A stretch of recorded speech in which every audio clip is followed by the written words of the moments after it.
Big boss Kannada season 12ರ grand ಓಪನಿಂಗ್ಗೆ count down ಶುರುವಾಗಿದೆ.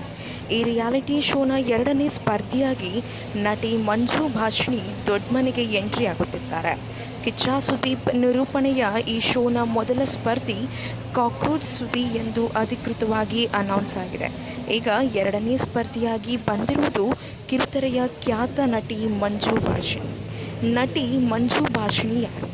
ಪುಟ್ಟಕ್ಕನ ಮಕ್ಕಳು ಧಾರಾವಾಹಿಯಲ್ಲಿ ನೆಗೆಟಿವ್ ಶೇಡ್ನ ಬಡ್ಡಿ ಬಂಗಾರಮ್ಮ ಪಾತ್ರದ ಮೂಲಕ ಜನಪ್ರಿಯವಾಗಿರುವ ಅವರು ಸಿಲ್ಲಿ ಲಲಿಯ ಸಮಾಜ ಸೇವಕಿ ಲಲಿ ತುಂಬ ಪಾತ್ರವಾಗಿ ಇನ್ನೂ ಹೆಚ್ಚು ಪ್ರೀತಿಯನ್ನು ಗಳಿಸಿದ್ದಾರೆ. ಕಲರ್ಸ್ ಕನ್ನಡ ವಾಹಿನಿಯು ಈ ಎಂಟ್ರಿಯನ್ನು ಅಧಿಕೃತವಾಗಿ ಘೋಷಿಸಿದ್ದು ಪ್ರೇಕ್ಷಕರಲ್ಲಿ ಭಾರಿ ಕುತೂಹಲವನ್ನು ಮೂಡಿಸಿದೆ. ಬಿಗ್ ಬಾಸ್ನಲ್ಲಿ ಬಡ್ಡಿ ಬಂಗಾರಮ್ಮನ ಖದರ್ ಅಥವಾ ಲಲಿ ತುಂಬ ರೀತಿಯ ಸಮಾಜ ಸೇವಾ ಮನಸ್ಸು ತೋರಿಸುತ್ತಾರೆ. ಇದೆಲ್ಲವೂ ಕುತೂಹಲಕ್ಕೆ ಕಾರಣವಾಗಿದೆ. ಕಿಚ್ಚ ಸುದೀಪ್ ನಿರೂಪಣೆಯ ಈ ರಿಯಾಲಿಟಿ ಶೋ ನಾಳೆ ಸೆಪ್ಟೆಂಬರ್ 28ರಂದು ಗ್ರ್ಯಾಂಡ್ ಓಪನಿಂಗ್ನೊಂದಿಗೆ ಪ್ರಾರಂಭವಾಗಲಿದೆ. ಅನುಭವಿ ನಟಿಯ ಎಂಟ್ರಿ ಹಿಂದಿನ ಸೀಸನ್ಗಳಂತೆ ಈ ಬಾರಿಯೂ ನಟ ನಟಿಯರನ್ನು ಸ್ಪರ್ಧಿಯಾಗಿ ದೊಡ್ಡ ಮನೆಗೆ ಕರೆತರಲಾಗಿದ್ದು, ಮಂಜು ಭಾಷಿಣಿಯಂತಹ ಅನುಭವಿ ನಟಿಯ ಎಂಟ್ರಿಯು ಶೋಗೆ ಹೊಸ ಆಯಾಮವನ್ನು ನೀಡಲಿದೆ.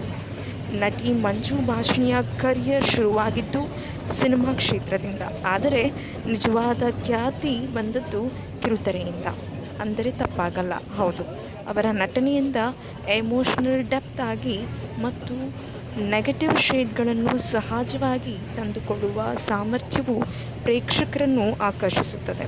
ಸಿಲ್ಲಿ ಲಲಿ ಧಾರಾವಾಹಿಯ ಸಮಾಜ ಸೇವಕಿ ಲಲಿತಾ ತುಂಬ ಪಾತ್ರಕ್ಕಾಗಿ ಅವರಿಗೆ ವಿಶೇಷ ಗೌರವ ದೊರೆತಿತ್ತು. ಪ್ರೇಕ್ಷಕರು ಇನ್ನೂ ಕೂಡ ಲಲಿತಾಂಬಳನ್ನು ನೆನಪಿಸಿಕೊಳ್ಳುತ್ತಾರೆ. ಈಗಾಗಲೇ ಹಲವು ಧಾರಾವಾಹಿಗಳಲ್ಲಿ ನಟಿಸಿರುವ ಮಂಜು ಅವರು ಇತ್ತೀಚಿನ ಪುಟ್ಟಕ್ಕನ ಮಕ್ಕಳು ಧಾರಾವಾಹಿಯಲ್ಲಿನ ನಾಯಕನ ತಾಯಿ ಬಡ್ಡಿ ಬಂಗಾರಮ್ಮ ಪಾತ್ರದಲ್ಲಿ ನೆಗೆಟಿವ್ ಶೇಡ್ನಲ್ಲಿ ಗಮನ ಸೆಳೆದರು. ಇನ್ನು ಸೋಷಿಯಲ್ ಮೀಡಿಯಾದಲ್ಲಿಯೂ ಮಂಜು ಭಾಷಿಣಿ ಸಖತ್ ಆ್ಯಕ್ಟಿವ್ ಆಗಿದ್ದರು. ಇದೇ ರೀತಿಯ ಸಿನಿ ಅಪ್ಡೇಟ್ಸ್ಗಳಿಗಾಗಿ ಈ ಕೂಡಲೇ ನಮ್ಮ ಚಾನಲನ್ನು ಸಬ್ಸ್ಕ್ರೈಬ್ ಮಾಡಿ, ಹಾಗೆ ಪಕ್ಕದಲ್ಲಿ ಕಾಣುವಂತಹ ಬೆಲ್ ಐಕಾನ್ನ ಕ್ಲಿಕ್ ಮಾಡಿ.